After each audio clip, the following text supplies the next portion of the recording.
Hello everyone, welcome to Young Mind, the Knowledge Hub. From today, we'll continue our Polity series that is from Laxmikanth book that is very important for UPSC civil service as well as other competitive exams. Sorry for the inconvenience, I have not uploaded any videos from recent 1 month. Sorry for that. From today I will start to upload in regular basis. Don't worry. Please support me. And in the last video I have discussed about features of Indian Constitution. In that I have discussed some of the features of Indian Constitution. This is the continuation of that video, that is features of Indian Constitution part 2. So let's begin with remaining features. The first feature is Indian Constitution is blend of rigidity and flexibility. That means our Indian Constitution is rigid as well as flexible. You know how? Constitution are also classified into rigid and flexible. A rigid constitution is one that requires a special procedure for its amendment. For example, if you make any changes in that type of constitution, you have to follow set of rules. That rules are some kind of rigid. For example, in the rigid constitution, the best example is American Constitution. In the other hand, the flexible constitution is one that can be amended in same manner as the ordinary laws are made. For example, a flexible constitution is the British Constitution. British Constitution is a very good example for a flexible constitution. And the Constitution of India is neither a rigid nor flexible. We can see both the qualities, that is rigid as well as flexible. So that's why we call Indian Constitution is synthesis of both, that is rigid as well as flexible. It comes under Article 368. In our Constitution, in Article 368 that provides for two types of amendments. One is some provisions can be amended.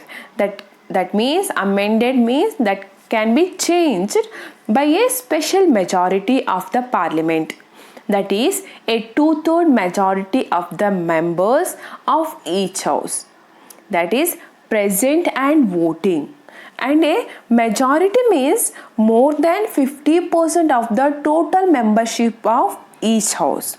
Remember, some provisions can be amended by a special majority of the parliament, that is a 2/3 majority of the members of each house, that is present and voting, and majority means more than 50% of the total membership of the each house. Remember this. And some other provisions can be amended by a special majority of the parliament and with the ratification by half of the total states. At the same time, some provisions of the Constitution can be amended by a simple majority of the parliament in the manner of ordinary legislative process. Note that these amendments do not come under Article 368. Remember this, that is, it is which amendment we made under simple majority, it will not come under the Article 368. Remember. The next is federal system with unitary bias. Means it is both federal and unitary system.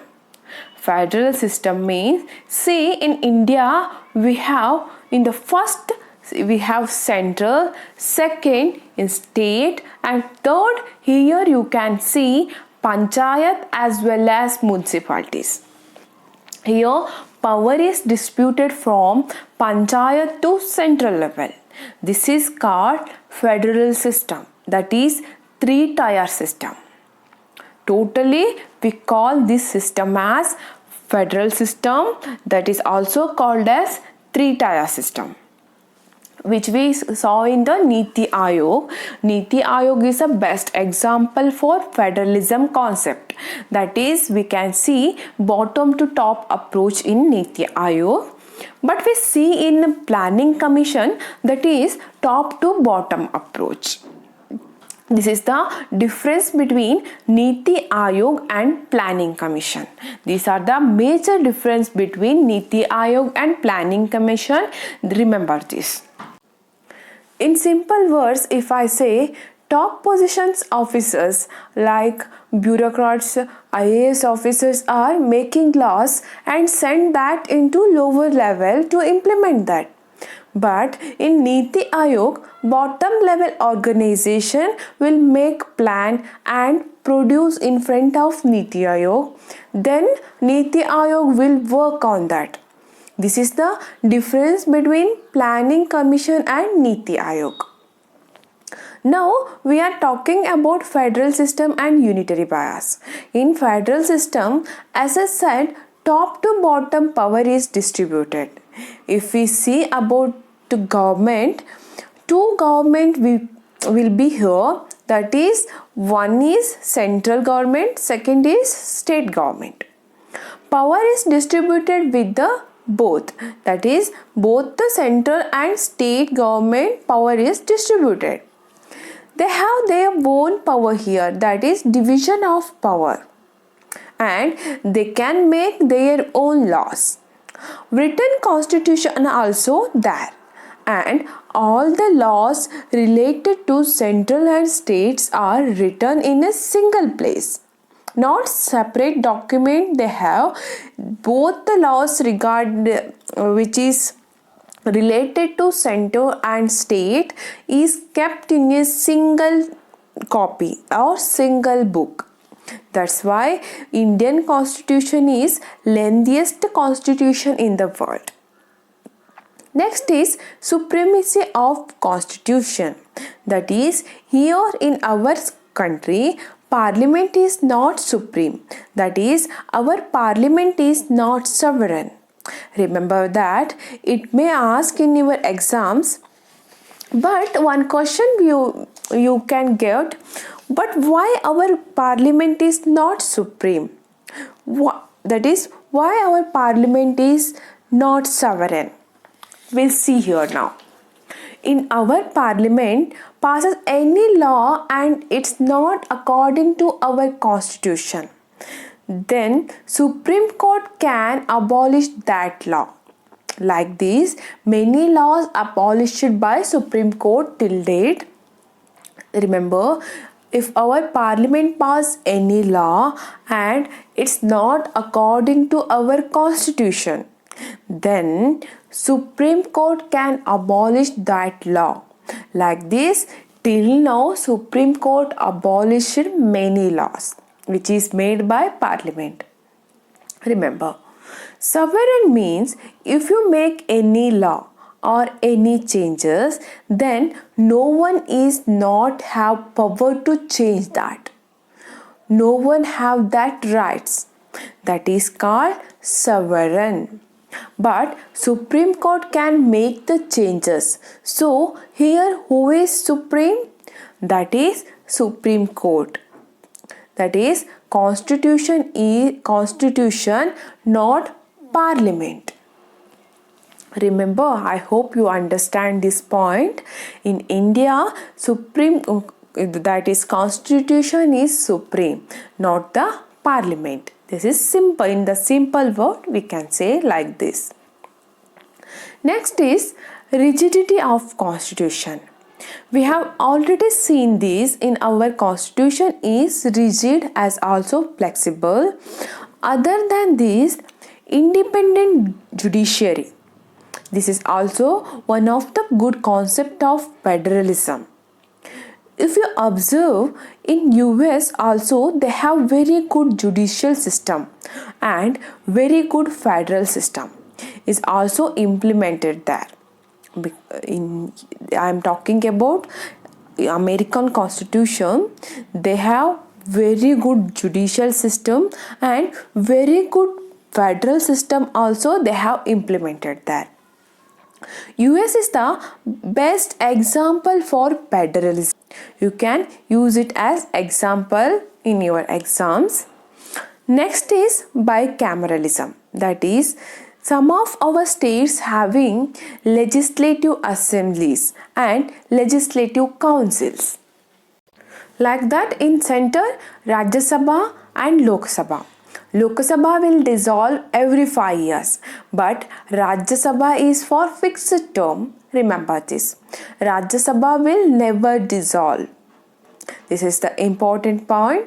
You may get the indirect or direct questions in your multiple choice questions. Remember this. Next is unitary or non-federal features. The first one is strong center. You can see at the time of emergency, here the division of power is in favor of the center. In our constitution, the residuary powers have also been left with center.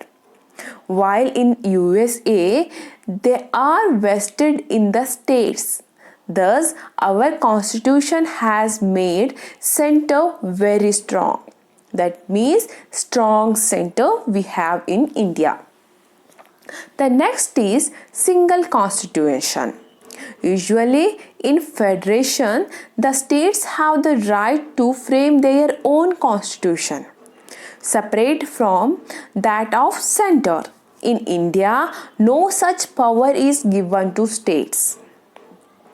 Next feature is single citizenship. In spite of dual polity, the Constitution of India adopted the system of single citizenship, like that of Canada. Flexibility of the Constitution. The process of constitutional amendment is less rigid than what we found in the federations. That is, the bulk of the constitution can be amended by the unilateral actions of parliament. That is, either by simple majority or by special majority. And the power to initiate an amendment to the constitution lies only with center. Remember this. Any changes if you want to make for the constitution, that power is vested with center only. The state governments don't have that right to make any changes in our constitution in India. Next is in US states. States can also propose an amendment to the constitution. They have that right in USA. Next is integrated judiciary. Means that decisions made by higher courts are binding on the lower courts. All the lower courts from the Gram Panchayat to High Courts are integrated into Supreme Court of India. That means in India we have integrated judiciary system. And appointment of governors for the states are done by center. And all India service which is conducted by UPSC, this is also unitary provisions. Remember this. And emergency provisions. Do you know which articles are related to these emergency provisions? If you know, you can comment below the answer. Otherwise, the emergency provisions are Article 352, which is related to national emergency, Article 356, which is related to president rule, Article 360, which is also related to emergency provisions. If you know the answer, please comment your answer in the comment section below. Another thing we may notice here, we are using the term federation. Is that there in our constitution? No, we don't use the term federation in our constitution. Instead, we used the union of states. that is mentioned in Article 1, you can see there, and that explained in two things, that is Indian Federation is not the result of an agreement by the units, means it is not made by states on their understandings or anything like USA.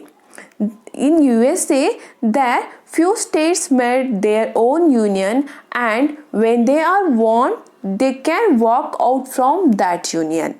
It is not possible in India. And any state, once it joined Union of India, then they cannot walk from its union. But we can divide one state into different states. Remember, for example, we divide Telangana from Andhra Pradesh recently, and also there is discussion is going on the division of Uttar Pradesh into 3 to 4 parts. Like that, we can make one from one state to more states. But state don't have power to walk away. And apart from this, many persons don't research on our constitution and said their opinion about it. We'll see some of that. The first one is, which is said by K.C. Veer. Here he said it is a quasi-federal. You may heard about this word, that is quasi-federal. It is said by K.C. Veer. Second one is Maurice Jones. He said bargaining federalism. Next one, Granville Einstein said cooperative federalism. And Ivor Jennings said federation with the centralizing tendency. That means center is strong. These points may be asked in matching type of question, so remember these. I will provide the PPT of this or in the PDF format, these notes in my Telegram channel. You can download from there also. Let's continue. The next point is parliamentary form of government. In India, we have parliamentary form of government. Parliament means it includes Lok Sabha, Rajya Sabha and President. Including all these, Parliament is formed. Remember, Parliament means Lok Sabha, Rajya Sabha and President. Including all these, Parliament is formed. It is not a presidential form of government. Presidential form of government means, which is best example is USA's government. And in India, president is a nominal head. But one thing, don't think that our president is only nominal head. Being a nominal head, our president had powers. In presidential system, it is based on separation of powers. That is, 3 arms of government are independent each other. They are 3 arms, means legislative, executive and judiciary. These are the 3 arms of government.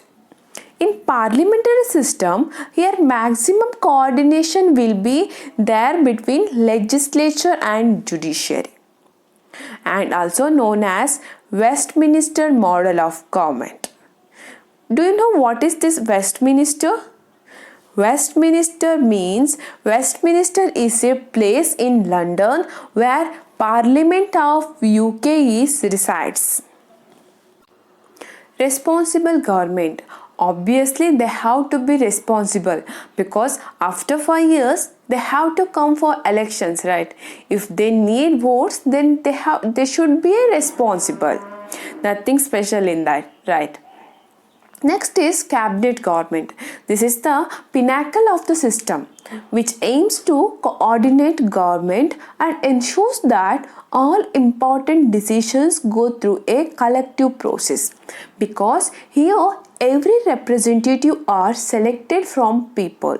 So they have to direct the government while making policy and making decisions about national issues. These are the functions of the cabinet ministers.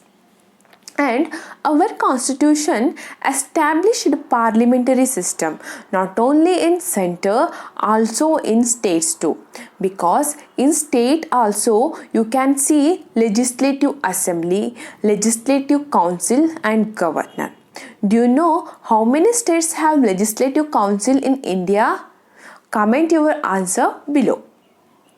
And features of parliamentary government in India is, one is presence of nominal and real executive. That is, nominal executive is president, real executive is prime minister, and majority party will rule, and collective responsibility of the executive and legislative, and membership of the ministers, that is council of ministers. We have different ministers for different work, and leadership of prime minister, that is in center, or chief minister, that is in the state, and dissolution of the lower house, that is Lok Sabha or assembly. These have fixed terms, that is 5 years, and these are the features of parliamentary system of government in India. These are very important. Remember all these points. You may not understand once, don't worry, listen the lecture 1 or 2 times and read the textbooks too, that is M. Laxmikanth books, which is very good for polity. You can read that and you can understand easily by reading books too, by reading and also listening these lectures. Now this is all about today's video, that is features of Indian Constitution. In the next video I will continue remaining topics. Till then, take care and bye bye.